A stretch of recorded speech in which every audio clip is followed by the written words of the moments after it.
Bonjour, bon après-midi à vous toutes. Je vous souhaite la bienvenue dans ce dialogue avec les femmes sur le synode pour nous préparer à l'Assemblée synodale du mois d'octobre. Un très, très grand merci du fond de nos cœurs pour être là. Si jamais vous avez des problèmes techniques, on vous invite à sortir et appuyer sur le même lien pour revenir. Alors, je vous invite, avant de démarrer, à prier ensemble chacune dans sa langue, l'ancienne prière récitée à l'occasion de Vatican II et revisitée par Thésée à l'occasion de ce synode au nom du Père, du Fils, du Saint-Esprit.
María, Madre de la Iglesia. Marie, Mère de l'Église, prie pour nous. Au nom du Père, du Fils, du Saint-Esprit. Amen. Et maintenant, je voudrais passer la parole à la présidente de l'UMOFC, Monica Santamarina.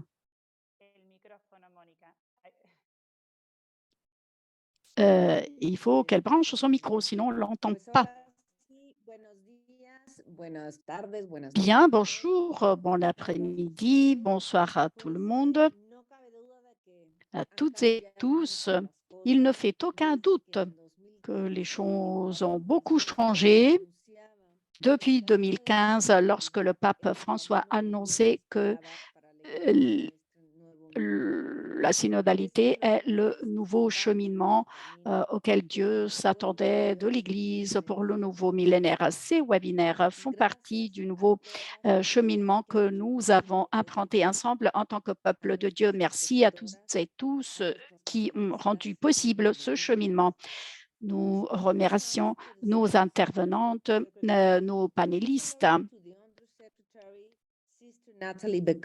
Et nous avons, je tiens à remercier la sœur Nathalie Becker de toutes ses contributions à cette tâche novatrice au sein de l'Église et de nous avoir motivés de beaucoup par son témoignage, la participation à la participation pleine de au sein de l'Église des femmes. Et merci à l'UMOFC, à l'Observatoire et à toutes celles et ceux. Alors, je voudrais vous parler en quelques mots de l'organisation qui nous a convoqués. C'est l'Union mondiale des organisations féminines catholiques. L'UMOFC est une organisation réunissant presque 100 organisations et fédérations catholiques de femmes ou mixtes d'hommes et de femmes dans le monde entier, représentées par les femmes au niveau national. Notre mission consiste à promouvoir la présence, la participation et la co-responsabilité des femmes catholiques dans la société et dans le monde pour travailler en faveur de l'évangélisation et du développement humain intégral. Nous sommes plus de 8 millions de femmes aujourd'hui en provenance de 60 pays en Afrique, Asie, Pacifique, Europe, Amérique latine et Caraïbes. Et nous sommes toutes au service de l'Église dans nos continents, nos pays. Et maintenant, on va dire quelques mots sur ce projet que l'UMOFC a lancé en 2021. C'est l'Observatoire mondial des femmes.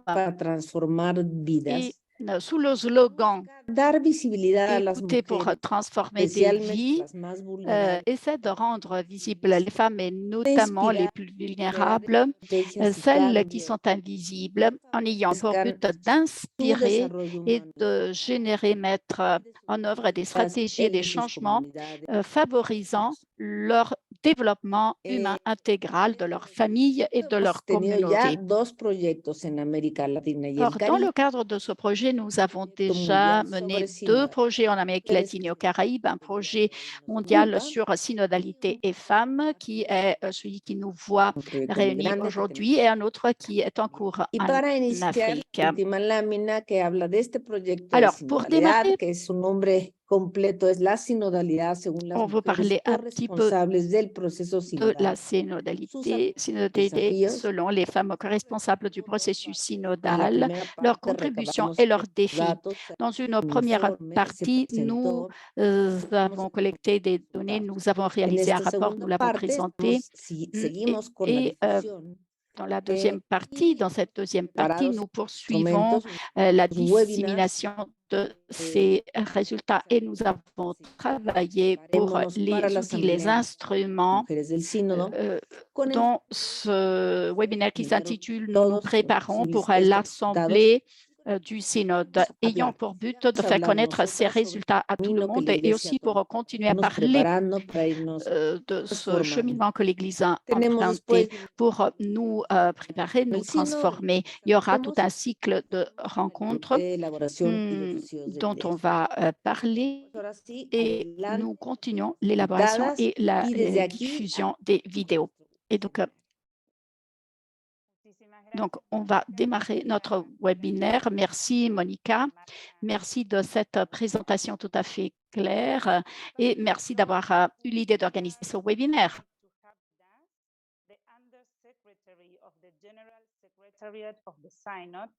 Alors, je voudrais passer la parole à la sœur Nathalie Beccard. Vous avez la parole.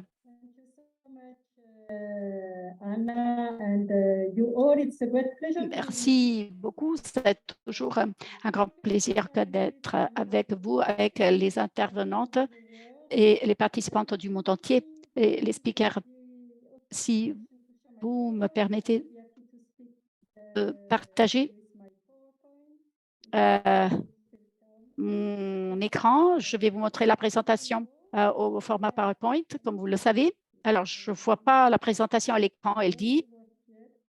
Ça ne marche pas encore.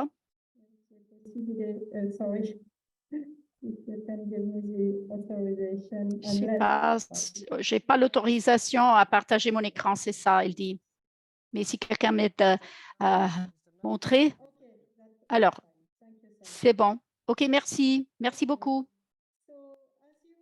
Comme vous le savez, nous portons notre attention maintenant sur la préparation de l'Assemblée générale du Synode des évêques qui aura lieu au mois d'octobre à Rome. Il est très important de bien garder à l'esprit que ce n'est qu'un premier pas franchi tout au long d'un processus qui a déjà été réalisé et lancé en octobre 2021. On avait annoncé déjà à l'époque, en 2021, la réalisation de ce synode en 2023. Les femmes ont participé largement, je dirais, au niveau local, national, continental. Et maintenant, nous sommes impliqués justement dans l'Assemblée, véritable Assemblée, la première et la deuxième. La première aura lieu en octobre 2023 et la deuxième en octobre 2024. Et à la fin du synode, vous êtes toutes invitées à participer, à continuer à aller de l'avant dans ce processus.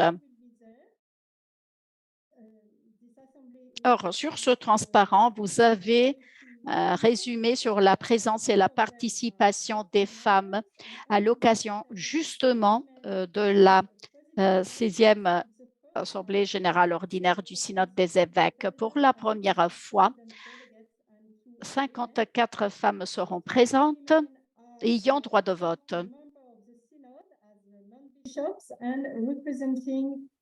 Donc, à côté des évêques. Donc, ces femmes viennent de tous les continents.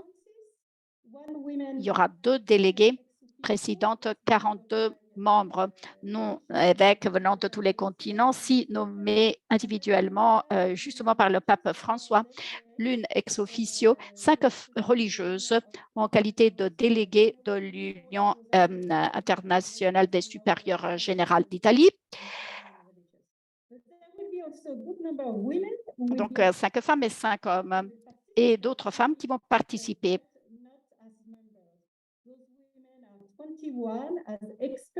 Non pas en qualité de membre ayant droit de vote, mais quand même en tant que facilitatrice ou jouant d'autres rôles. Donc, 21 femmes expertes facilitatrices, 3 en tant qu'invitées spéciales, 3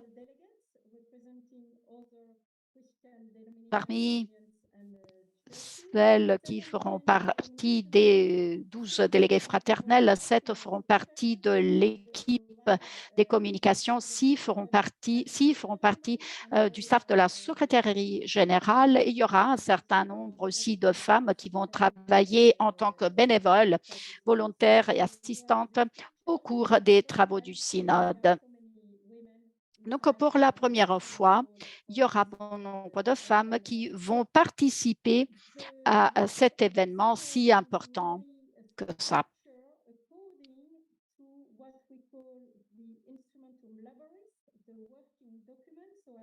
Le travail du synode se base sur le dit Instrumentum Laboris qui a été rédigé en collectant tous les fruits de l'écoute. Il s'agit d'un processus de discernement et d'un travail de collaboration.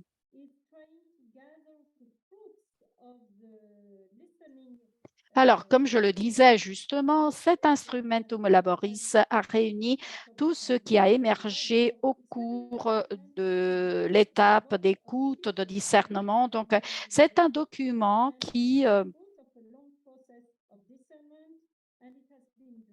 est le résultat d'un très long processus de discernement, d'écoute. Ce document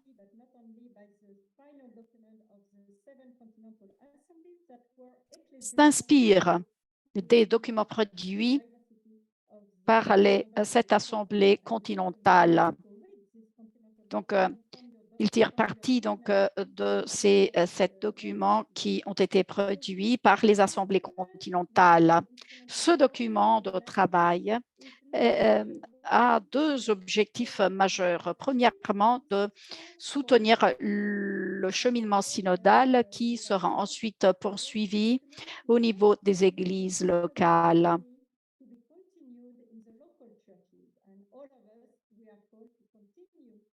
Nous toutes, nous tous et toutes, nous sommes appelés à donner un suivi aux résultats de ces travaux au niveau local dans le cadre de nos églises au niveau local. L'autre but, c'est de servir en tant qu'outil de travail pour le 2e stade du travail synodal. Il y a 3 sections.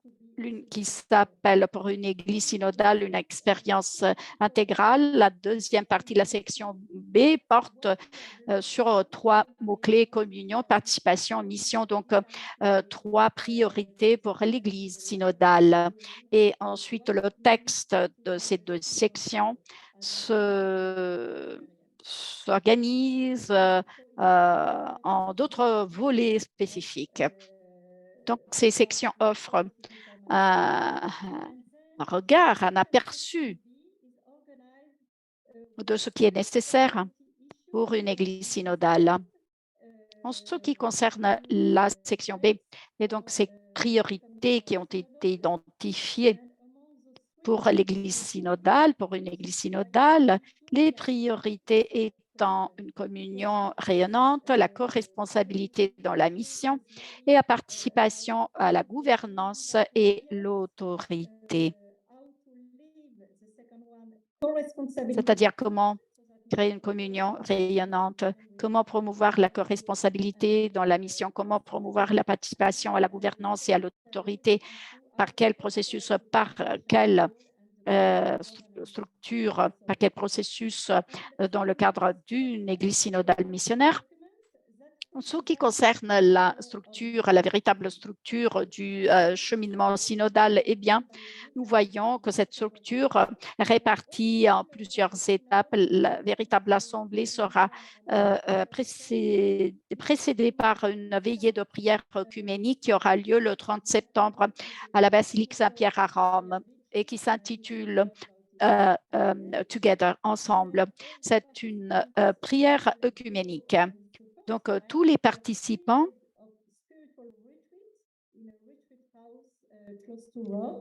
vont réaliser une retraite de 3 jours du 1er au 3 octobre. Il y aura ensuite la messe d'ouverture qui sera célébrée en date du 4 octobre. Ensuite, les véritables étapes du travail du synode, du travail de l'Assemblée synodale, correspondant aux parties du document donc, qui sont alignées, qui miroitent la structure justement de l'instrumentum laboris. Le document, ou pour être plus précis, à la fin de ce parcours, les jalons seront jetés pour poursuivre avec l'étape suivante. Donc, vous voyez les 3 questions prioritaires pour l'Église synodale que nous avons déjà vues avant et en poursuivant, donc en portant notre attention spécifiquement sur l'une des 3 priorités, la co-responsabilité dans la mission, la grande question qui se pose étant comment pouvons-nous mieux partager les dons et les tâches pour mieux servir l'Évangile. Et donc, c'est une question énorme dans le cadre de ce travail. Donc, autre question, comment peut l'Église de nos jours mieux réaliser sa mission par une reconnaissance plus importante et une promotion plus forte de la dignité baptismale des femmes?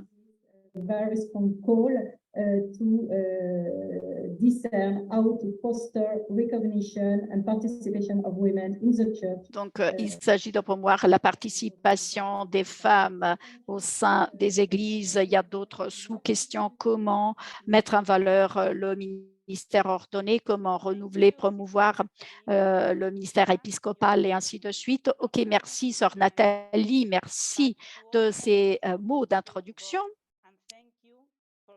que vous avez adressé non seulement aux femmes, mais à tous les membres qui feront partie de ce processus synodal. Merci d'être partie prenante de ce dialogue pour lequel vous avez déjà fait bon nombre de choses. Alors, je voudrais en profiter pour rappeler une chose. Nous l'avons écrit dans le fil de discussion, dans le chat. Je vous rappelle que vous pouvez écouter la traduction dans toutes les langues. Donc, en bas de votre écran Zoom, vous avez une icône avec un petit monde. Vous cliquez sur le petit monde. Vous choisissez la langue qui vous intéresse. Donc, nous enregistrons tout le webinaire dans toutes les langues. Maintenant, Monica, est-ce que tu pourrais nous présenter un petit peu un résumé des résultats de l'Observatoire? Merci. Merci Anna. Anna est notre directrice des projets de l'Observatoire et je voudrais en profiter pour la présenter. Maintenant, en quelques mots, je voudrais partager les résultats majeurs de ce projet, c'est-à-dire la synodalité selon les femmes responsables du processus synodal. Ont participé à ce projet 459 femmes responsables du processus synodal au niveau diocésain, national ou continental dans les 7 régions. Et dans le rapport liminaire que nous avons envoyé à la secrétaire générale au début de l'étape continentale. C'est un rapport fort ample, vaste, que vous allez trouver sur notre page web de l'Observatoire.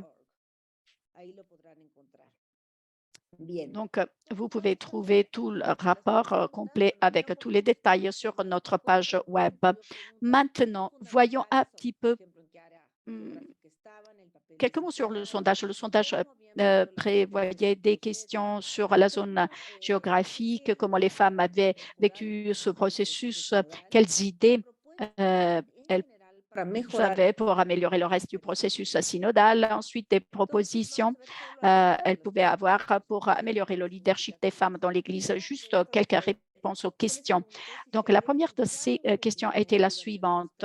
On a posé la question suivante. Est-ce que votre opinion a été écoutée lors des travaux du processus synodal? Et la réponse, c'est que 43% des femmes interviewées ont dit qu'elles ont été presque toujours écoutées. 24% a dit toujours, c'est-à-dire que la plupart des femmes se sont senties écoutées lors des travaux du processus synodal.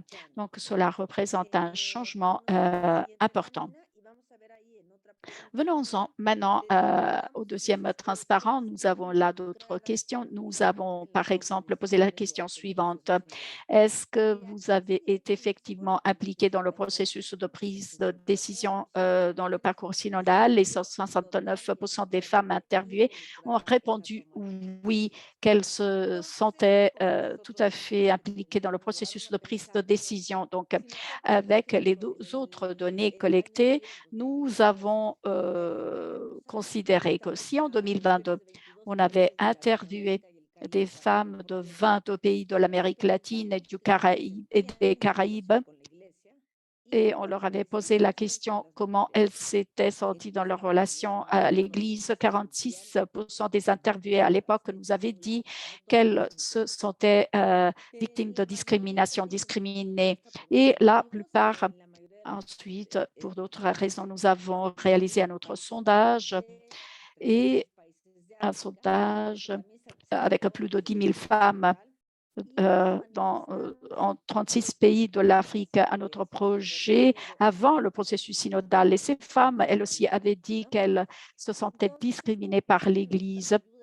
Elles avaient peur de s'exprimer devant la hiérarchie de l'Église. Qu'est-ce que cela montre? Eh bien, la première conclusion qu'on peut tirer, c'est que ce processus, un processus qui a été créé par le cheminement synodal, c'est un processus d'écoute, de prière, d'écoute, ainsi de suite, comme nous venons de le voir, est un processus novateur suivi aux différentes étapes du synode à favoriser, à faciliter l'écoute des femmes et leur participation effective au processus et surtout à la prise de décision.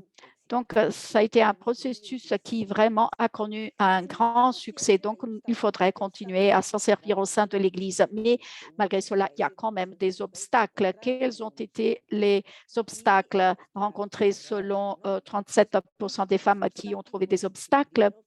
Les obstacles majeurs ont été les suivants. Tout d'abord, un obstacle qui existe, qui fait du mal, c'est-à-dire 63% des femmes ont vu que les mises ordonnées font obstacle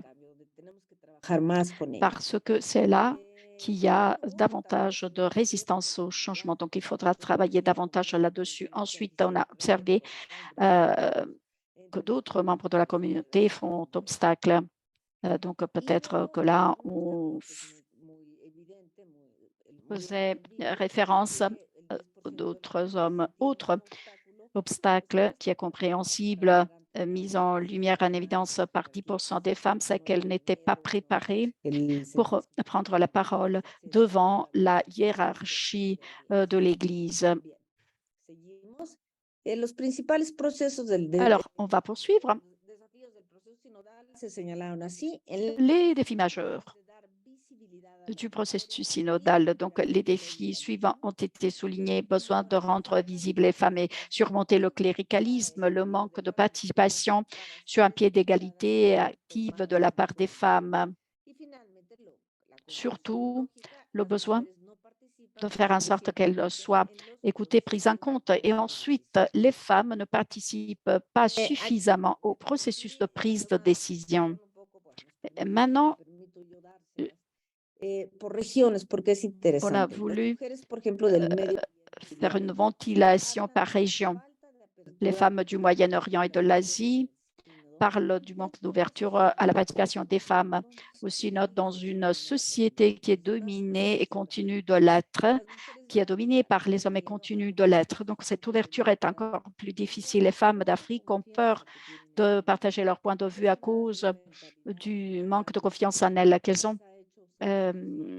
Et cela est lié à une mentalité, culture éminemment machiste. Les femmes de l'Amérique du Nord parlent de la résistance du clergé au processus synodal et aussi de la peur qu'ils ont du changement, c'est-à-dire quand il s'agit de changer les institutions.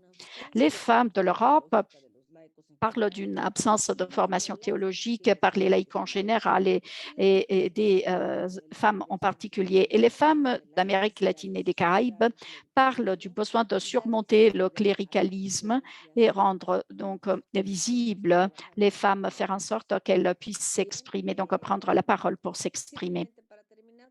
Or, pour conclure, quelles sont les propositions qui ont été signalées davantage? Alors, plus de formation théologique et synodale pour les laïcs et consacrés, surtout les femmes, créer des canaux systématiques pour la participation des femmes au sein de l'Église, l'inclusion de femmes qualifiées dans les équipes de formateurs et formatrices des séminaires, un accès plus important des femmes aux postes de responsabilité où les décisions sont prises pour l'Église, prédication et diaconat des femmes dans bon nombre de régions du monde. On parle déjà du diaconat des femmes, droit au vote des femmes aux étapes finales du synode, plus d'inclusion des groupes marginalisés dans l'Église. Donc, il s'agit de s'approcher de ceux qui sont marginalisés, former tout le monde aux méthodes synodales et surtout les écoles, offrir aux femmes plus d'opportunités, de chances de formation. Or, nous avons trouvé qu'un pas important a été franchi. En mars 2023, lorsque nous avons terminé cette étude, il y avait une seule femme qui était censée participer avec droit de vote à l'Assemblée synodale après tout le travail qui a été mené et les voix qui se sont fait entendre. Pour la première fois dans l'histoire de l'Église, 54 femmes vont participer avec droit de vote à l'Assemblée synodale. Cela en plus de toutes les autres femmes qui vont participer en tant que facilitatrices, volontaires, bénévoles et ainsi de suite dans tous les cadres d'activités liées au synode. Mais 54 femmes vont participer en ayant droit de vote. Donc, le progrès est énorme. Donc, nous sommes très reconnaissantes de cela. Et donc, nous devons nous rendre compte qu'on va dans cette direction très importante de dialoguer, de prier ensemble petit à petit. Effectivement, nous allons dans la bonne direction, dans la juste direction. Et je voudrais, en guise de conclusion, dire que ce qui se voit, c'est l'enthousiasme, l'amour et je dirais même la passion pour une église synodale. Donc, c'est le volet le plus important. L'UMOFC partage donc cet enthousiasme et les résultats de cette recherche et on espère pouvoir éclairer le cheminement vers une église véritablement synodale. Je vous remercie de votre attention. Merci beaucoup, Monica. Merci. Merci. d'avoir introduit par ce résumé le dialogue d'aujourd'hui. Dans le chat, vous allez trouver notre page web, notre site web où vous pouvez trouver tout le travail qui a été fait et aussi d'autres vidéos qu'on va charger. Aujourd'hui, on va partager aussi dans le chat aussi. Maintenant, je voudrais passer la parole à Sœur Esther, qui vient du Mozambique, professeure dans le grand séminaire de théologie à Maputo. Sœur Esther, bienvenue, vous avez la parole. Merci. Bonjour à tous et à toutes. Merci de cette opportunité de partager avec vous nos pensées à l'égard de cette assemblée synodale qui va tenir, nous sommes en train de vivre.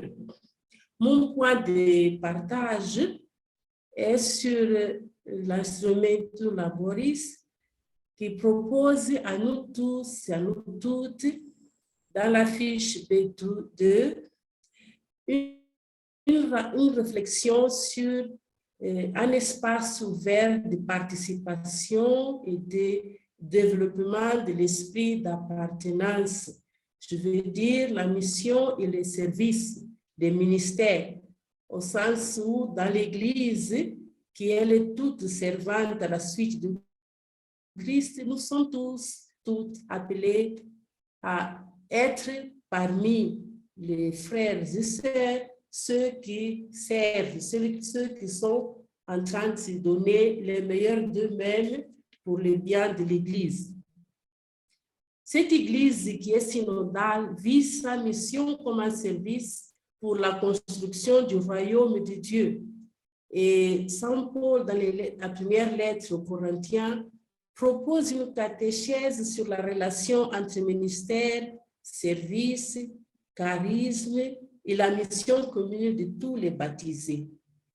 Notre expérience en Afrique, et moi je vais parler particulièrement du Mozambique, notre Église se présente comme une Église fondamentalement ministérielle, non seulement parce qu'elle s'est organisée en petites communautés où chacun est appelé à offrir un service basé sur les dons reçus de la part de l'Esprit, mais parce qu'elle est conçue comme une famille de Dieu. Et le modèle que l'Église, comme famille de Dieu, place chacun dans la position de membre actif, participant à la poursuite de la mission de tous les corps familiaux. Cela laisse place à la participation, à la communion et à la mission confiée à l'Église. Et cette participation est requise pour tous, aussi pour les femmes. Ainsi, les charismes des dons de Dieu sont mis au service de la communauté et non pas au service de la projection de celui qui a reçu la grâce. Ils sont au service de tout le corps entier qui est l'Église. Ce sujet est d'une grande importance, à mon sens, pour les femmes, particulièrement pour nous qui sommes en Afrique, où les statistiques montrent que nous avons une majorité de femmes aussi bien dans la société que dans l'Église. Lorsque la culture locale, la nôtre ici en Afrique, ne nous aide pas à vivre cette participation, il y a même la tendance de restreindre l'espace d'action des femmes.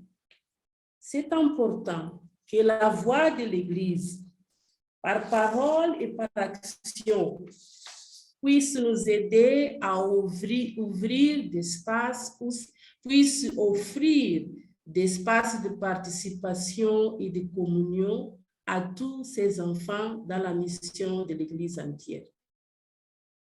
Il faut mettre en vie, faire que ça soit vraiment vécu. Cette parole de Paul, quand il dit « Tous ceux d'entre vous qui ont été baptisés en Christ ont revêtu le Christ ». Il n'y a ni juif, ni grec, ni esclave, ni libre, ni homme, ni femme, car vous êtes tous en Jésus-Christ. Le deuxième aspect qui me paraît très important pour nous, il me semble vraiment très nécessaire une réflexion là-dessus, c'est celui de la co-responsabilité dans la mission. Le numéro 51 de l'Instrumentum Laboris insiste sur la mission comme lieu de participation de tous sans exception. En Afrique, l'Église a un visage féminin. Les communautés chrétiennes de base sont en sa majorité composées de femmes et de jeunes. Il est donc important de réfléchir sur la place et le rôle des femmes et de tous ceux qui sont marginalisés dans l'Église et par l'Église.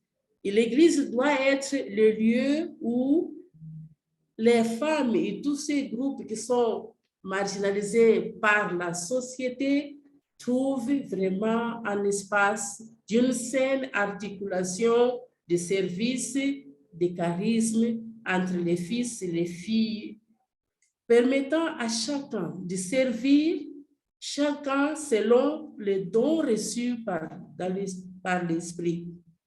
L'Église synodale doit être une Église qui s'ouvre de plus en plus à l'écoute de la parole de l'Esprit, qui s'ouvre de plus en plus à l'écoute de la femme, afin qu'il soit assuré l'aujourd'hui de la fidélité à Dieu et à toute l'humanité. Notre participation en tant que femme en Afrique est justement pour dire qu'il y a une parole, il y a un mot très important qui doit aider nos cultures à s'ouvrir aussi à la participation de la femme. Nous sommes vraiment heureuses de voir que l'Église a donné ses pas, a ouvert la possibilité de que la femme soit écoutée, soit entendue. Elle puisse dire quelque chose sur son expérience de Dieu et que cette expérience soit aussi mise à la construction du royaume. C'est une ouverture qui va aider nos sociétés, nos communautés, va aider nos familles à une plus grande communion entre nous, comme communauté, comme famille, mais aussi comme Église, famille de Dieu. C'est pour cela, pour nous les femmes au Mozambique, et je crois aussi bien en Afrique, une bonne nouvelle, c'est ce synode, et nous voudrions vivre pleinement cette opportunité qui nous est donnée d'être dans l'Église des ouvrières aussi de la mission de l'Église. Je vous remercie de votre attention. Merci. Dear Sister Esther, thank you. Thank you for your... Merci beaucoup de votre contribution, ma sœur. Merci de votre contribution et du travail acharné que vous faites dans votre pays et dans votre continent pour le processus synodal. Et maintenant, j'ai le plaisir de passer la parole au professeur Cristina Sanz, laïque, théologienne de la faculté protestante, chercheuse au département de théologie fondamentale, histoire de l'Église. Elle travaille au niveau pastoral avec les personnes LGBTQ. Elle est chercheuse. Elle écrit des articles dans plusieurs médias de langue espagnole et portugaise. Cristina, vous avez la parole. Bon après-midi, bonjour. Elle dit, elle salue dans toutes les langues. Me resultó sorprendente, pero a la vez muy gratificante. Il a été surprenant, mais aussi fort gratifiant, le fait d'avoir été invité à participer à ce webinaire, car je crois que la foi des femmes s'est fait entendre, a été écouté et va être écouté encore davantage à partir de maintenant au sein de notre Église. Donc, j'ai choisi le thème de la communion parce que je crois qu'une communion dans laquelle nous ne sommes pas tous et toutes présentes sur un pied d'égalité dans les mêmes conditions pourra être une réalité, mais ce ne sera pas la communion que nous voulons atteindre et que l'Église veut atteindre, une réalité qui nous est donnée par le baptême. On ne peut pas considérer cela comme une concession. On ne peut pas considérer cela comme un traitement de faveur. Le baptême nous rend égaux, les hommes et les femmes, et nous donne les mêmes chances, les mêmes opportunités, et nous transforme en sujet de droits et devoirs sur un pied d'égalité, tout le monde. Donc, il faut être conscient de cela, il faut en prendre conscience. Et aussi faire attention au type de vocabulaire que nous utilisons. Lorsque nous parlons de communion, par exemple, nous faisons référence et nous voulons expliquer à ceux qui nous écoutent et qui nous lisent que la communion est, peut-être que c'est un défaut, car on l'a entendu à maintes reprises, mais on parle de cela toujours à partir des pasteurs du peuple. Or, cette image, il faudra l'enfreindre, car la communion ne peut pas être expliquée à partir d'une juxtaposition entre réalités séparées. Il n'y a pas de communion s'il n'y a pas un seul peuple de Dieu. Et or, au sein du peuple de Dieu, nous avons tous et toutes notre place, nous avons tous et toutes une mission, une vocation, mais tout le monde compose le peuple de Dieu. Donc, il faut détruire cette image, cette juxtaposition des pasteurs d'un côté et du peuple de l'autre côté. Je pense que c'est fondamental. Alors, cela pourrait sembler tout à fait évident, mais c'est un concept encore fort présent et il est difficile de le surmonter, même si je pense que c'est une erreur qu'il ne faudra plus commettre, surtout envers les générations à venir. La communion n'est pas une réalité sociologique. Là, on parle d'une réalité supérieure que l'Église peut manifester, qu'elle peut exprimer et qui nous envoie en mission. La communion se réalise à partir de ce fait d'être le peuple de Dieu, tous et tout ensemble. Il peut y avoir des membres de classe A et de classe B. La communion doit être une expérience réciproque et mutuelle. Lorsque nous parlons d'une église aux portes ouvertes, une église qui doit être accueillante, qui doit être inclusive, eh bien, ceux qui se rapprochent de cette communauté, de cette église, ne peuvent pas ne trouver qu'un accueil, qu'une hospitalité, ensuite être étiquetée ou qualifiée d'appartenant à un groupe spécifique de personnes. Donc, il faut trouver la manière de comprendre que cette communion, cette intégration de ce qui s'approche de nous exige à ce que nous aussi, nous nous intégrions avec ces personnes, car parfois, on montre une hospitalité extraordinaire, mais lorsqu'il s'agit de se mettre dans la peau des autres, de l'autre personne et de nous intégrer dans sa propre culture, alors là, on a du mal, on a des difficultés. Souvent, on organise des célébrations avec des enfants, des familles ou des célébrations pour les migrants. Alors, pourquoi ne pas célébrer tout le monde et réunir tout le monde dans la même célébration? Nous faisons partie de la même communauté. Donc, parfois, ce sont des logiques qui nous échappent.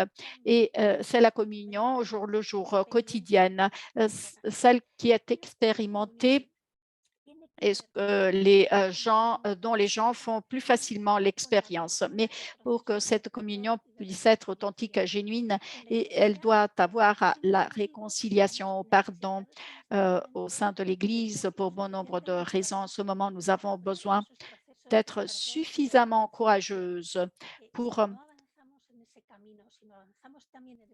permettre la réconciliation et le pardon, car si on ne va pas avant dans ce processus de réconciliation, de quelle communion parle-t-on? Quelle communion voulons-nous faire connaître ou voulons-nous montrer? Tout simplement, cette communion ne doit pas être uniformité, bien au contraire, c'est une communion. Si l'on songe à la création, dans la création elle-même, Dieu introduit des principes de différence Et à partir de cette différence, la rencontre doit se réaliser par le dialogue, par l'acceptation de la différence et diversité en tant que richesse pour l'Église elle-même en ce moment. Et la communion est ecclésiale, donc on ne peut pas ne la vivre que dans l'Église, car c'est une réalité qui nous pousse à aller dehors, vers l'extérieur. Cette communion dans la société civile, il faudrait être capable de la transformer en union commune, car il y a bon nombre de problèmes qui touchent l'humanité tout entière. Donc, il s'agirait de mettre en pratique jusqu'au bout Fratelli Tutti, qui nous invite à la communion universelle, qui est une communion dépassant les limites même de l'Église. Cette communion dont nous parlons ne peut pas devenir une réalité si, comment dirais-je, nous ne sont pas tous et toutes impliqués. Et une partie de ces tous et toutes, c'est nous les femmes. Donc, ça doit être une réalité tout à fait visible. Et aussi, notre vocabulaire doit éliminer une expression que nous avons tendance à utiliser souvent, peut-être parce que c'est facile à traduire dans toutes les langues. On parle du rôle des femmes, mais les femmes, personne n'a un rôle dans l'Église. Tout le monde a un lieu, une place qui nous est donnée par le baptême et on ne peut pas y renoncer. Ce n'est pas la même chose parler de place ou de rôle au sein de l'Église, car le rôle nous est donné, accordé par quelqu'un qui pense avoir suffisamment de pouvoir pour nous dire ce que nous devons faire, ce que nous pouvons faire, ce que nous ne devons pas faire, où nous ne devons pas être. Donc, ce sont des expressions de notre vocabulaire que nous devons soigner davantage et utiliser avec beaucoup d'attention. Or, en ce moment, je crois que rares sont les personnes dans le monde entier qui sont capables de dire, de soutenir théologiquement que l'accès des femmes au sacerdoce est impossible, mais il faut aussi se préparer à certaines questions, à certaines réalités, comme rares sont ceux et celles qui considèrent qu'il n'y a pas d'empêche idéologique, d'entrave idéologique. Donc, il faudrait avoir suffisamment de courage pour dire, mais en ce moment, accéder au sacerdoce, un ministère qui ne répond plus aux besoins de l'Église ni de la société d'aujourd'hui, est-il vraiment quelque chose de compréhensible? Est-ce que c'est la meilleure manière d'accéder à cette réalité? Donc, il faudrait avoir le courage de franchir un pas sûr qui doit être la reconnaissance de la réalité du diaconat des femmes, qui n'est pas seulement vécu dans des pays de mission. Ce n'est pas simplement une réalité dans ces pays de mission, mais en Europe, il y a des centaines, des milliers de femmes qui, en fait, vivent le diaconat, un véritable diaconat. Le diaconat permanent des hommes n'est pas voué au sacerdoce. Pourquoi ne pas reconnaître le diaconat des femmes lorsque les femmes font le même travail que les hommes? Alors, je crois que les questions doivent être suffisamment claires pour voir où nous pouvons nous retrouver, où on peut trouver les forces, non pas pour combattre, mais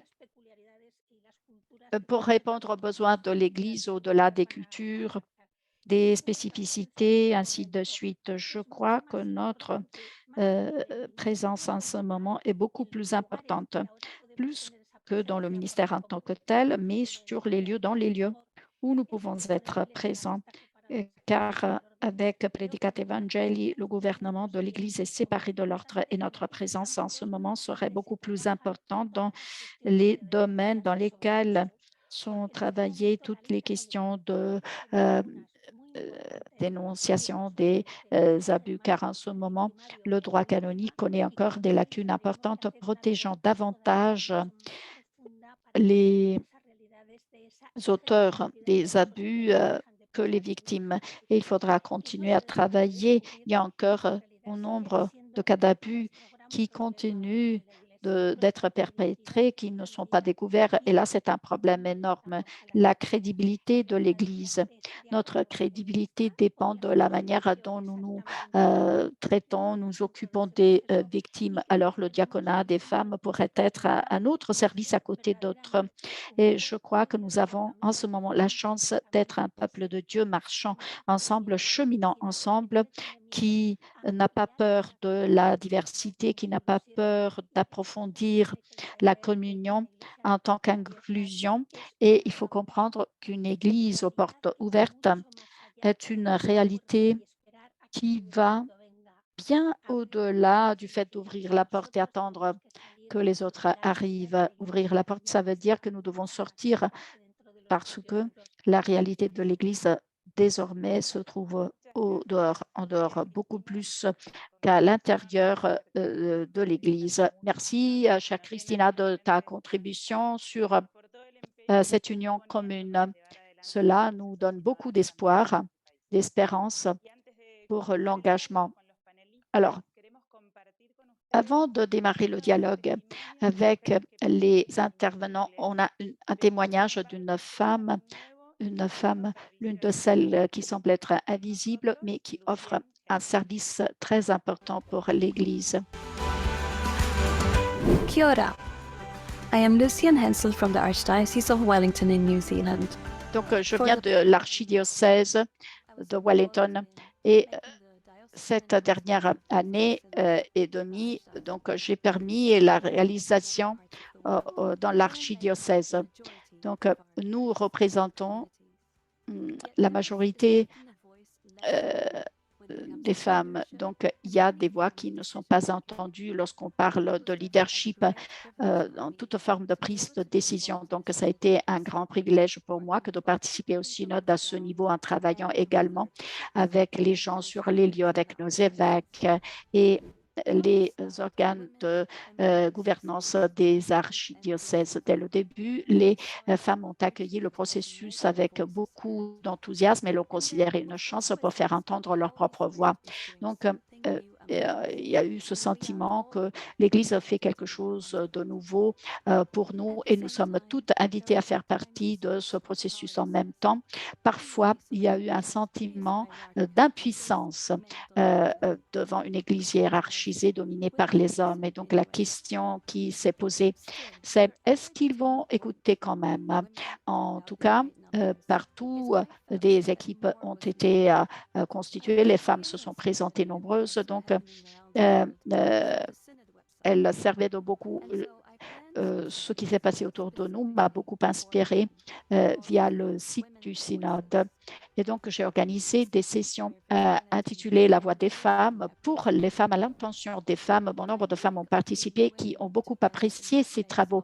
La dynamique d'être femmes unies dans l'espace de la conversation spirituelle a créé un lieu, un espace où une participation plus profonde et approfondie était possible. Les femmes ont pu partager leurs espoirs, leurs joies, leurs rêves, aussi leurs chagrins en tant que femmes au sein de l'Église. Elles ont trouvé la conversation spirituelle un processus de prière très profonde.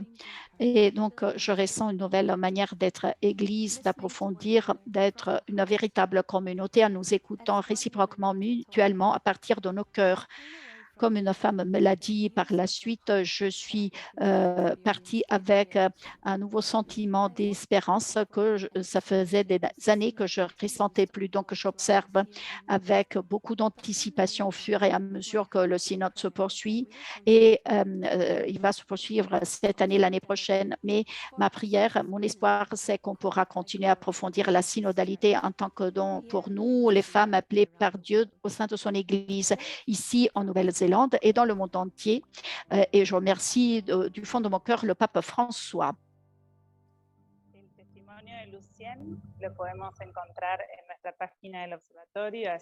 Donc, le témoignage de Lucienne, vous pouvez le retrouver sur la page de l'Observatoire mondial des femmes. Maintenant, on va écouter l'avis de chacune des trois panélistes invités qui vont laisser une question ouverte pour nous, car pour qu'ensuite les intervenantes puissent s'exprimer. Donc, si vous voulez faire un commentaire, poser une question, vous pouvez le poster dans le chat, dans le fil de discussion. C'est pour enrichir le dialogue. Et si nous aurons suffisamment de temps à la fin du webinaire, on va essayer de revenir sur certains de ces commentaires ou certaines de ces questions. Alors, soyez sûrs que tout cela sera envoyé à la secrétaire générale du Synode. Donc, on va passer la parole à Angelica Ritter-Greppel. Mariée, elle a 3 enfants adultes. Elle est maîtresse d'école primaire de l'élémentaire, manager social qualifié, maîtrise en études de genre et recherche sociale obtenue à l'Université d'Innsbruck. Elle est directrice du bureau des femmes du diocèse d'Innsbruck.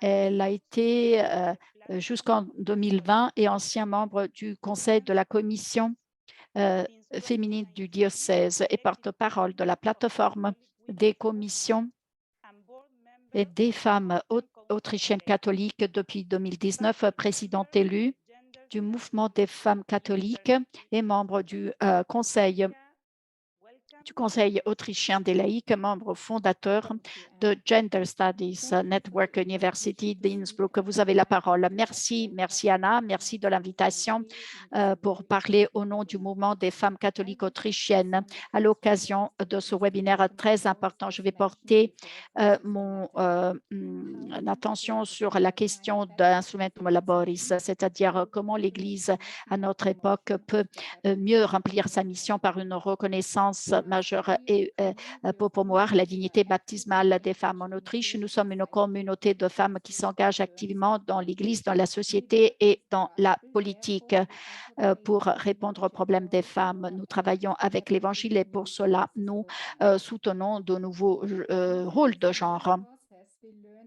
Dans le cadre du processus synodal, nous avons pris ce nouvel esprit synodal et nous avons envoyé un questionnaire avec une carte postale posant la question suivante. Quel est ton désir pour l'Église de l'avenir? Plus de 600 cartes postales de groupes paroissiaux ont été nous ont été renvoyées en disant conversion, changement, conversion, changement. Le processus synodal a montré que, surtout en ce qui concerne le rôle des femmes, il y a plusieurs questions urgentes empêchant l'Église d'être un sacrement. Les femmes qui ont participé au questionnaire ont apporté une réponse claire en matière de conversion. C'est une Église rendant visible l'égalité des chances dans la réalité. Dans le contexte autrichien, nous avons des femmes avec une formation excellente qui servent l'Église, qui accompagnent les frères et sœurs dans les situations les plus belles et les plus difficiles de la vie. Elles dirigent les services liturgiques et gèrent les paroisses. Que peut faire l'Église pour rendre visible cette vocation pastorale dans toutes ses dimensions pour que l'Église devienne plus visiblement un signe de salut? L'Instrumentum Laboris reflète ce désir des femmes de participer pleinement à la mission de l'Église dans le monde. Je souhaite renforcer cela sur 3 points. Il serait très utile de surmonter l'amalgame entre l'ordination et le leadership dans le droit canonique. Il s'agit d'un développement historiquement très tardif qui s'est avéré être un obstacle à la mission intégrale de l'Église à bien des égards. Deuxièmement, la distinction entre l'ordination et la direction peut soutenir une réforme du ministère ordonné, surmonter le cléricalisme tant critiqué par le pape François. Troisièmement, l'inclusion des femmes dans le ministère ordonné, en particulier dans le diaconat, est un pas essentiel vers une Église qui devient de plus en plus transparente pour le Christ. Et donc, ma question aux intervenants et intervenantes à ce webinaire étant la suivante. Est-ce que vous pensez que le Synode de Rome est prêt à prendre ces décisions, surtout des décisions portant sur un changement du droit canonique?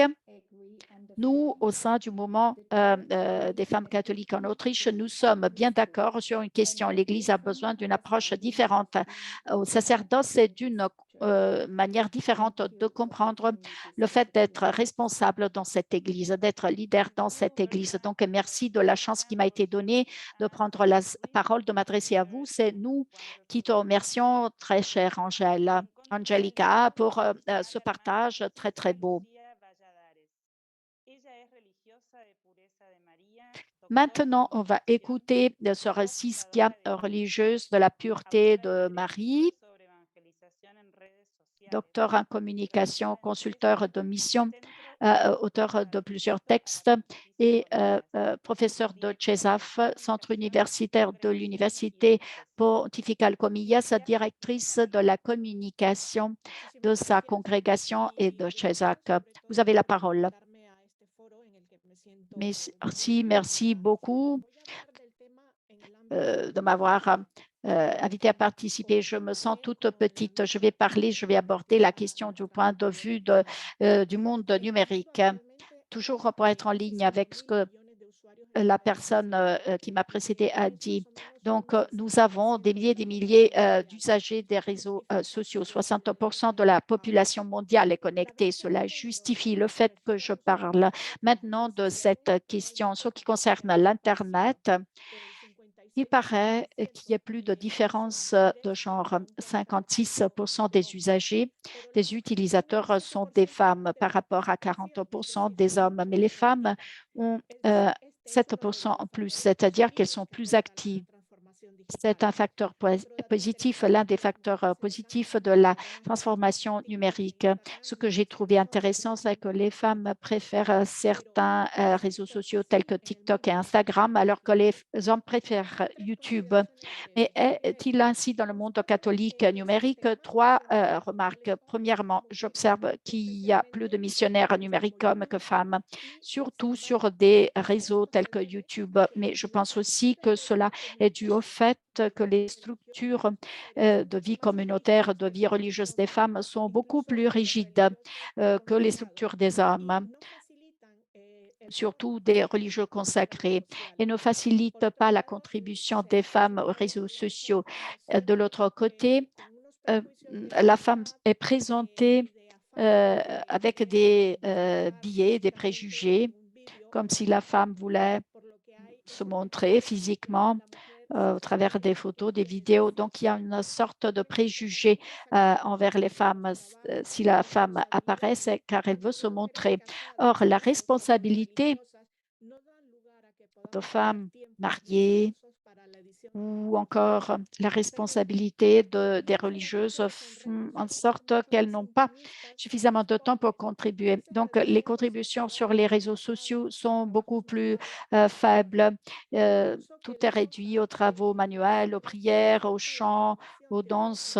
Je pense que cela est dû au manque de formation en matière de réseaux sociaux des femmes, ce qui peut par contre les rendre sûrs et leur permettre de créer des contenus plus solides par rapport aux prêtres hommes qui attaquent car ils se sentent ceux qui possèdent la vérité. La pastorale numérique n'a pas encore suffisamment développé dans les communautés religieuses. Il y a encore le préjugé que c'est quelque chose pour passer le temps et non pas un travail qui demande le même temps, la même préparation que la pastorale offline. Et donc, celle en ligne est pour le temps libre qui est beaucoup plus réduit que par rapport au temps libre des hommes. Et pour finir, la plupart de nos followers sont des femmes. Cela m'inquiète. C'est-à-dire le fait que celles qui sommes là sommes des points de référence avec tout ce que nous avons dit. Alors, quelle référence offre-t-on? Quel type de repères, de points de référence sommes-nous? Ma question étant, qu'est-ce qu'il y a derrière les structures draconiennes de la vie religieuse des femmes? Que peut-on faire pour que la pastorale numérique soit comprise, entendue comme une pastorale ayant la même dignité que les autres pastorales? Et quel est le bien qu'on pourrait faire de beaucoup avec la pastorale numérique aujourd'hui? Merci Siskia de nous avoir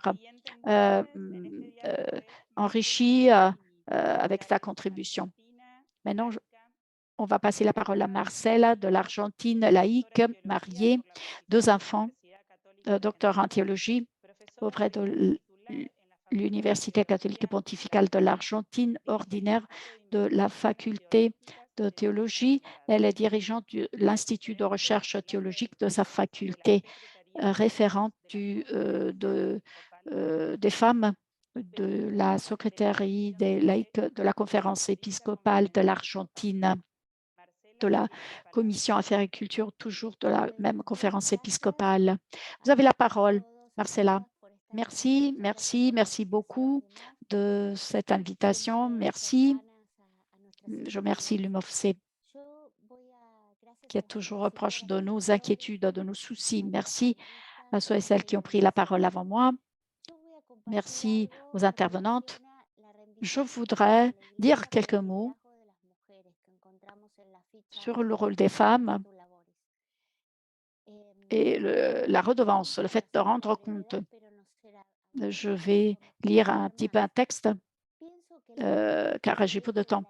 J'espère ne pas vous ennuyer. Je crois que le pouvoir est au centre de la discussion, donc il y a un manque et il y a d'autres leaderships qui apparaissent, comme Monica le disait au début. La forme initiale d'exercer l'autorité dans l'Église présente des inconvénients liés à la répartition du pouvoir et du leadership. De nombreux croyants, hommes et femmes, expriment leur malaise à cet égard, et dans d'autres domaines, des personnes ont beaucoup plus de pouvoir de prise de décision par rapport aux communautés catholiques, et cela est particulièrement vrai des femmes. Dans la synthèse argentine du synode, nous avons constaté, mais aussi dans d'autres pays, les femmes disent que dans d'autres organisations, elles peuvent participer de manière plus percutante. Dans la synthèse de l'Argentine, nous trouvons une idée forte lorsqu'on parle du pouvoir. Les rares fois que nous voyons des citations tirées de la Bible, il y a cette citation: ceux qui veulent être plus grands doivent devenir esclaves. Ceux qui veulent être le premier, qu'ils deviennent votre esclave, comme le Fils de l'homme n'est pas venu pour être servi, mais pour servir. Matthieu 20. Ce sont des expressions qui renforcent le leadership à la manière de Jésus. L'idée de l'autorité exercée comme un service. Lorsque nous avons partagé le résumé avec d'autres pays du cône sud, nous avons trouvé des conclusions similaires. L'ensemble du processus synodal parle de nouvelles formes de participation et de responsabilité, ce qui entraîne de nouvelles formes de leadership, nouvelles manières de l'exercer. Sandra Arenas, théologienne du Chili, parle de modèle de leadership distribué. Elle fait référence au modèle utilisé dans l'éducation, mais nous pouvons voir qu'il s'agit d'une forme de leadership utilisée dans d'autres organisations. Ce type de leadership, au lieu de tout concentrer sur une seule personne, permet à plusieurs personnes d'exercer le leadership, de diriger et donc d'exercer ce droit que nous avons tous et toutes. Collaboration, responsabilisation, communication efficace, confiance, adaptabilité. Cette façon d'exercer le leadership peut accroître l'efficacité et l'efficience de l'organisation en tirant parti des compétences et des expériences de chacun. Fondamentalement, les différents modèles de leadership distribué mettent l'accent sur l'autonomie des personnes pour innover et non pas utiliser des moyens de coercition pour s'aligner autour d'un objectif commun. L'art de ce mode de gestion consiste à donner au plus grand nombre de personnes la permission d'apporter le meilleur de leur expérience, leurs connaissances, leurs compétences et leurs idées. Le dirigeant, le leader doit développer des relations de soutien, rassembler les gens en leur permettant de participer à l'orientation du processus de changement et à l'ensemble du parcours. Là, je ne prends pas le concept de leadership distribué en tant que modèle unique, mais je voudrais tout simplement vous donner une direction pour le changement. Je n'oublie pas que l'Église est une communion hiérarchique. Nous avons un droit canonique dont nous a parlé l'intervenante qui a ses limites et qu'il faudrait réviser. Mais là, je parle d'une proposition pour le travail pastoral. le leader ouvre l'espace pour que les personnes apportent leurs contributions spécifiques en tenant compte de leurs dons et de leur charisme, en travaillant par consensus dans l'exercice du discernement communautaire. Eh bien, je pense qu'en cela, comme l'intervenante de la Nouvelle-Zélande a dit, la conversation spirituelle a beaucoup aidé. Or, pour conclure, pour approfondir la réflexion, tout ceci nous montre qu'il y a un écart important entre les bonnes intentions que nous pouvons avoir lorsque nous pensons à construire une église synodale et la réalité telle qu'elle est, du moins dans le cône sud. Encore des jeunes, des femmes sont encore fort loin de participer pleinement à la vie de l'Église. Il est nécessaire de développer, de renforcer les pratiques dans lesquelles la participation percutante et effective de ces trois groupes se fasse. Donc, les pauvres, les jeunes et les femmes. Et donc, les femmes, bien que membres à part entière de l'Église, ont besoin souvent de l'autorisation de femmes solidaires qui nous donnent la chance de parler. Une tâche qui reste encore à réaliser consiste à imaginer, à créer des nouveaux mécanismes de participation pour tous les fidèles. La participation, la capacité de décision et la co-responsabilité sont trois réalités qui vont de pair. Nous ne pouvons pas attendre la co-responsabilité de la part des laïcs et qui ne peuvent pas assumer des rôles de premier plan dans l'Église. Il est nécessaire de penser des structures ecclésiales différentes. La pleine participation des fidèles est illusoire lorsqu'il y a des schémas encore centralisés.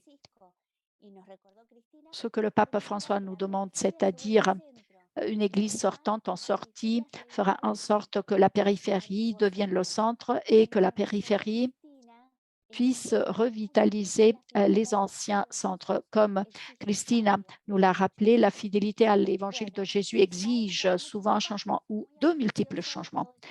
OK, il y a encore beaucoup de pas à franchir, mais nous nous attendons à ce que ces pas soient franchis à l'avenir. Ma question pour vous étant, concrètement, quel est le prochain pas à franchir qu'il faudrait franchir pour améliorer le leadership des femmes au sein de l'Église? Merci. Merci beaucoup, Marcela, de nous avoir été par ton intervention. Le moment est venu maintenant de répondre aux questions posées par nos panélistes. Donc, je vous demande de se faire en 4 minutes, pas plus, 4 minutes, temps de parole chacune pour ne pas dépasser les délais qu'on a prévus, car ce webinaire va être clôturé à 16 heures, heure de Rome, 4 heures de l'après-midi. Nous voudrions aussi écouter quelques questions ou commentaires posés par l'auditoire. Maintenant, Christina a la parole. Alors, il s'agit de 3 questions fort intéressantes. Je vais essayer de répondre en termes concrets. Le synode de Rome est-il préparé à ces changements, pour réaliser ces changements? Nous devons avoir le courage de personnaliser le synode, oui, mais les personnes qui font partie du synode, donc c'est un petit peu la même chose qu'avec l'Église. Les personnes qui seront présentes au synode seront-elles préparées? Je pense que certaines oui, d'autres non, et pour d'autres encore, ce sera une découverte. Donc, s'il y a quelque chose qui frappe, par exemple, dans le groupe des personnes invitées directement par le pape François à participer avec droit de vote, il y a une variété importante de personnes. Toutes les formes de pensée sont représentées. On ne peut pas dire qu'il y a une tendance qui l'emporte sur d'autres. Donc, je crois que cette conversation sincère, en toute tranquillité, cette conversation spirituelle va nous apporter à nous découvrir, nous redécouvrir mutuellement, réciproquement, si tout le monde sera préparé pour accueillir le changement que l'Église demande, exige. Donc, c'est une question générale à laquelle je ne peux pas répondre. Je ne peux pas répondre pour tout le monde, mais je crois que ce qui est fondamental, c'est que nous pourrions nous écouter en profondeur et qu'on ait le courage d'aller au-delà des langues, de la difficulté des langues, même si nous parlons des langues différentes, quand même, ce qui est important, ce sera d'essayer de réaliser la rencontre avec des personnes qui pourront nous aider. Cette écoute va nous nous donner bon nombre de surprises. Pourquoi il y a cette rigidité sur la pastorale numérique dans les congrégations religieuses féminines? Eh bien, à mon avis personnel, c'est parce que, encore dans notre ADN, nous avons des sentiments de culpabilité encore très importants. Lorsqu'on est pionnière dans des cadres d'activité dans lesquels nous n'avons jamais été présentes. Je pense que beaucoup de pas en avant ont été franchis, mais il est vrai que nous devons avoir du courage. Je parle à bon nombre de congrégations cette année et demie. J'ai parlé avec beaucoup de congrégations de femmes féminines qui me disent qu'en privé, elles découvrent avoir des talents importants, mais ensuite en public, elles n'ont pas le courage de les montrer. Peut-être il est vrai qu'il y a un manque de formation idéologique de la femme qui continue à être soumise, continue à être dans un état de subordination et n'a pas le courage. On sait que la formation théologique pour les hommes est obligatoire, alors que pour les femmes aussi, on devrait la rendre obligatoire, car cela pourrait être une arme pour nous défendre des abus de pouvoir, parce que bon nombre d'abus de pouvoir pourraient être contrés de la sorte par cette arme. Ensuite, oui, la différence entre la réalité que nous vivons et la réalité dont nous rêvons, eh bien, le prochain pas à franchir pour le leadership, à mon avis personnel, serait de comprendre que les changements doivent être réalisés dans nos communautés les plus proches, notre église locale, notre communauté locale. Il faut avoir du courage dans ces cadres-là pour revendiquer, pour permettre de mettre en marche ce qui a été approuvé à l'Assemblée synodale. J'ai lu beaucoup de choses, beaucoup de résumés, des choses très intéressantes ont été dites. Il montre que nous sommes capables d'articuler notre pensée. Nous avons des idées bien claires. Nous savons, nous ressentons ce dont nous avons besoin. Donc, il faut revenir sur ces résumés des églises locales et demander de les mettre en pratique, qu'elles soient mises en pratique. Donc, cela pourrait être déjà un premier pas à franchir pour faire en sorte que l'Église puisse jouer un rôle de leadership plus authentique au sein de l'Église.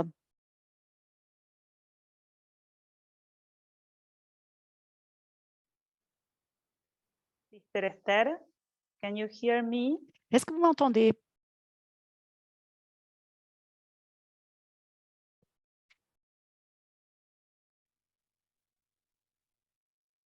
No sé si tal vez la hemos perdido a Sister Esther. Ahora nous n'avons plus la sœur Esther, elle n'est plus connectée avec nous. Can you open your microphone?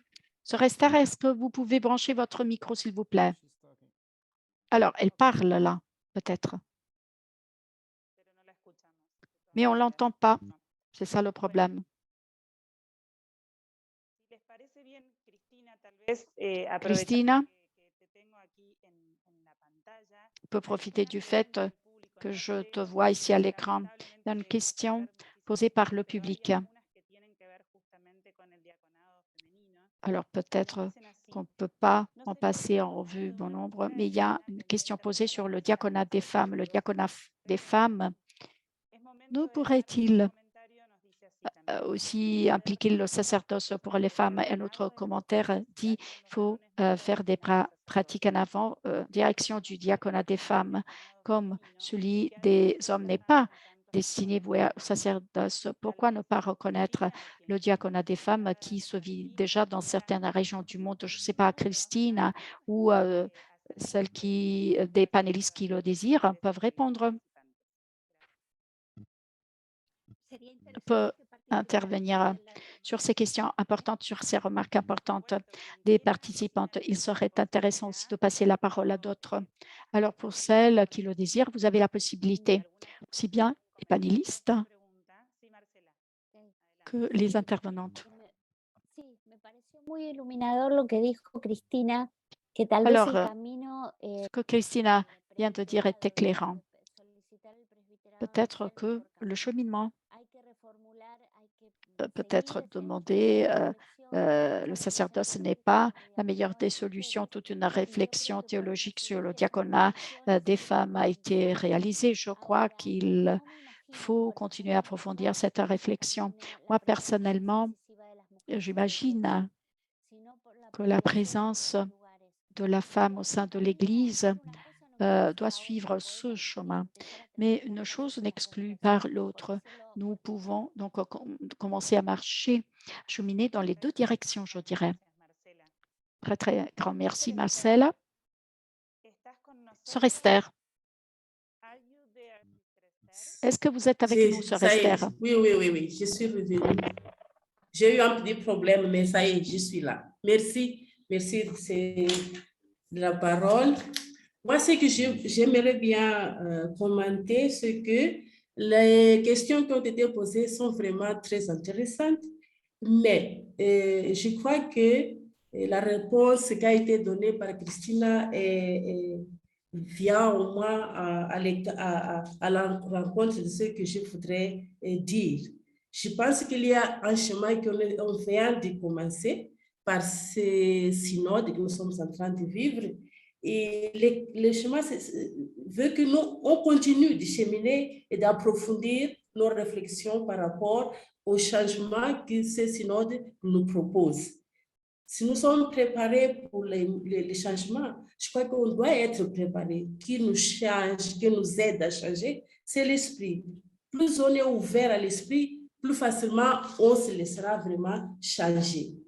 Mais il y a tout un environnement qui ne nous aide pas. Mais la conscience que nous avons de ces difficultés que nous avons dans le vécu de chaque jour peut nous aider à faire de petits pas. Il y a des pas qui se font dans l'histoire. Nous sommes historiques. Donc, il faut qu'on accepte de faire de petits pas. Peut-être à la fin d'octobre 2023, on n'aura pas de grandes décisions prises, mais on aura au moins commencé à faire un chemin ensemble en vue d'un changement au niveau de l'Église, de ce que nous voulons vivre. Autre chose qui me paraît très important, c'est de s'apercevoir que les changements ne viennent jamais d'en haut. Il faut qu'on commence à travailler vraiment avec les femmes au niveau de nos communautés chrétiennes de base, au niveau de la conscience de ce petit. C'est au niveau du vécu quotidien que les changements se font et la chose peut vraiment apparaître. La troisième chose qui me paraît importante, c'est la formation. Tant que nous n'aurons pas une formation catéchétique forte, que nous n'aurons pas une formation au niveau de ce qui est être baptisé vraiment, ce qui est être disciple du Christ, ça sera difficile que les femmes ou d'autres groupes minoritaires prennent conscience de leurs valeurs et de leur place dans l'Église. La place n'est pas donnée par quelqu'un, elle est donnée par notre adhésion au Christ, par notre compréhension de notre baptême et de ce que le Christ nous demande de faire. Tant que ça ne se fait pas, s'il n'y a pas une formation très forte au niveau de la catéchèse, du vécu du discipulat, tout ça, c'est impossible de dire d'en haut, voilà, vous devez faire ci ou cela. En quatrième point, je pense que l'Église locale a un travail très important à faire. La synodalité doit être vécue d'abord au niveau de nos communautés, de ce que nous sommes en train de faire. Après, ça viendra au niveau général, mais c'est là, dans le quotidien, que nous devons commencer à vivre la synodalité et toutes les questions que nous sommes en train de poser. Le diaconat des femmes.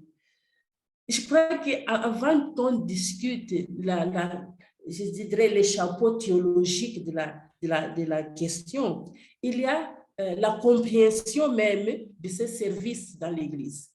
Et les ministères naissent par là le besoin de l'Église, pas parce que nous décidons de faire des ministères. Les ministères sont une réponse à un problème, à une demande d'un vécu concret d'une Église. Est-ce que nous sommes assez assez ouverts pour comprendre les demandes du moment de nos églises. Et nous sommes assez courageuses aussi pour donner des réponses qui sont nécessaires pour le moment. C'est là que je crois qu'il y a la discussion à faire. Comment on répond aux besoins de nos églises? Et puis, quelle est comment, au niveau de l'Église universelle, nous est donné la place d'être nous-mêmes dans notre Église, la pluralité de l'Église au niveau de l'Église universelle. C'est là que je crois qu'il se joue la question de la synodalité que nous sommes invités à vivre. Merci.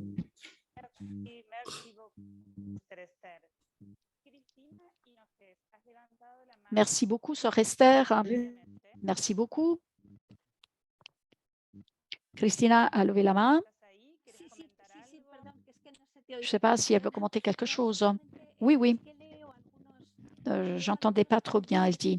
Malheureusement, il y a des bruits. Alors, l'accès de la femme au sacerdoce n'est pas une condition de pouvoir. Il faut l'assumer à partir d'une réalité théologique.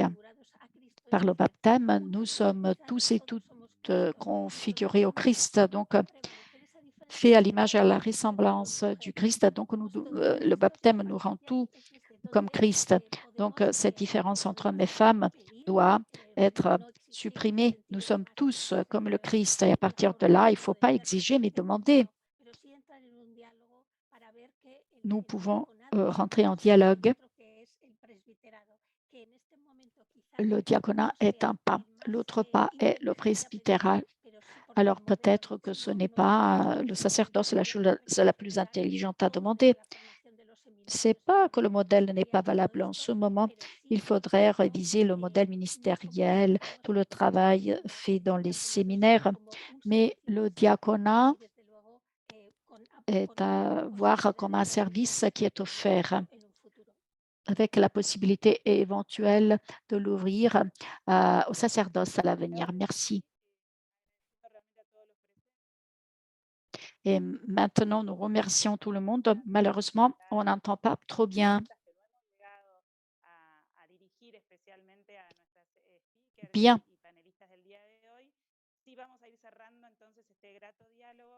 On enchaîne vers les conclusions et nous concluons en passant la parole à Sœur Nathalie et à Monica.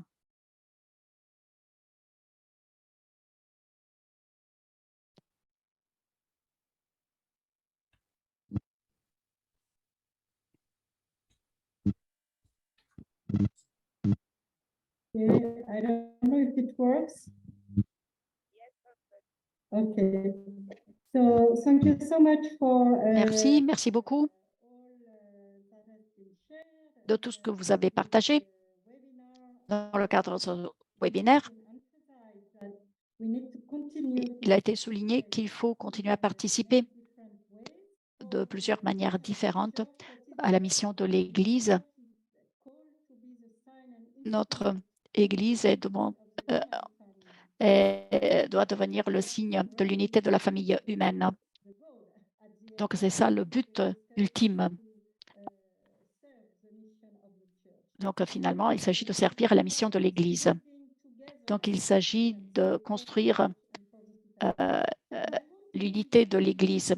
Et je voudrais vous inviter notamment à vous unir à cet événement, de participer à cette veillée de prière écuménique. C'est une réunion de tout le peuple de Dieu.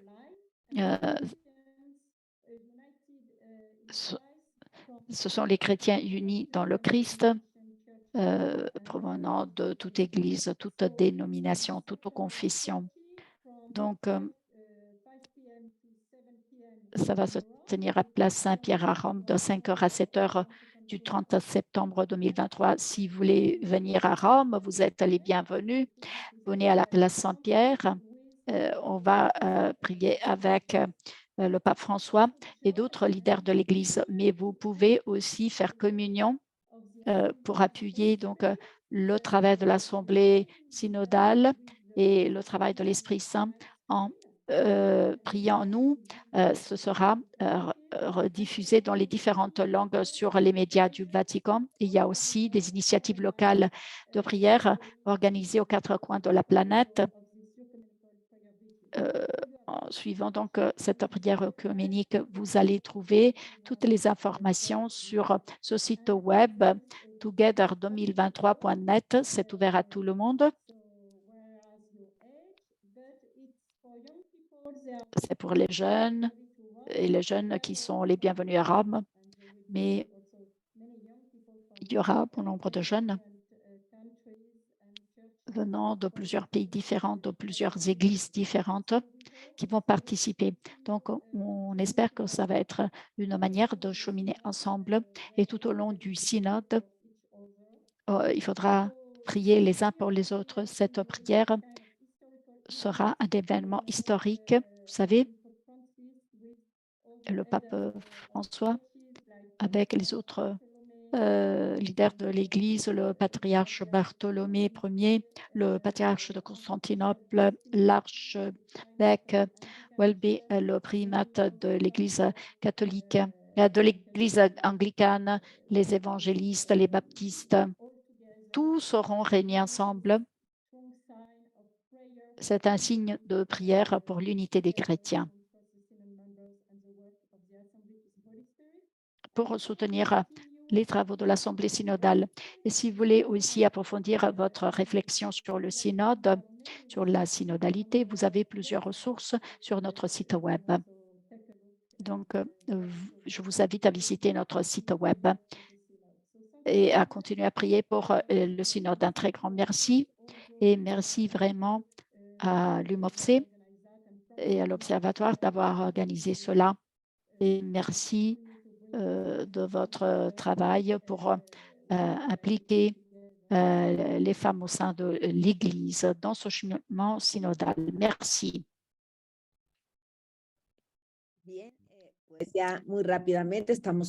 Très bien. On a dépassé le temps. Donc, je le répète. L'Esprit Saint était avec nous. Nous avons reçu des lumières importantes, un bon nombre d'idées intéressantes. Nous avons vu qu'il y a bon nombre de questions à approfondir. Nous avons encore bon nombre de pas à franchir. Je crois que la chose la plus importante étant que nous sommes sur le bon chemin, des progrès importants ont été réalisés, il y en aura d'autres. Il faut être prête, il faut se préparer. Donc, nous devons continuer à nous préparer. Nous avons parlé du manque de préparation théologique. Eh bien, on va se réunir en prière. Et je vous remercie vraiment du fond de mon cœur. Et je voudrais profiter de cette occasion pour vous inviter à ce cycle de rencontres qu'on va organiser à Rome le 12, le 19 et le 26 octobre, de 7h30 du soir à 9h du soir, heure de Rome. Malheureusement, le son n'est pas bon. Mais en tout cas, il y aura des conversations avec plusieurs participants au synode. Vous pourriez participer, vous enregistrer comme vous l'avez fait pour ce webinaire d'aujourd'hui. Il y aura la traduction simultanée en anglais, en espagnol, en français, en italien. Vous allez recevoir davantage d'informations sur ces événements que nous organisons. Encore une fois, je vous remercie à toutes celles et ceux qui ont participé à 2-3 webinaires. 3 fois merci ou 2 fois merci. Que Dieu nous éclaire. Et on va s'unir à l'initiative Together. Merci à tout le monde. Merci encore.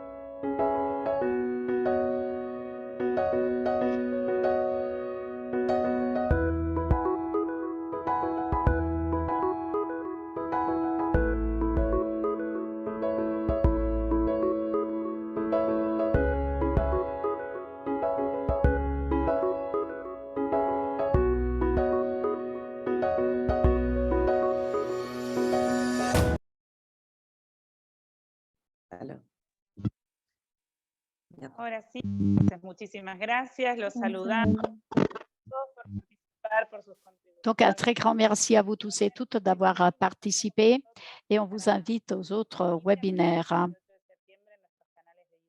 Et vous aurez les enregistrements sur notre canal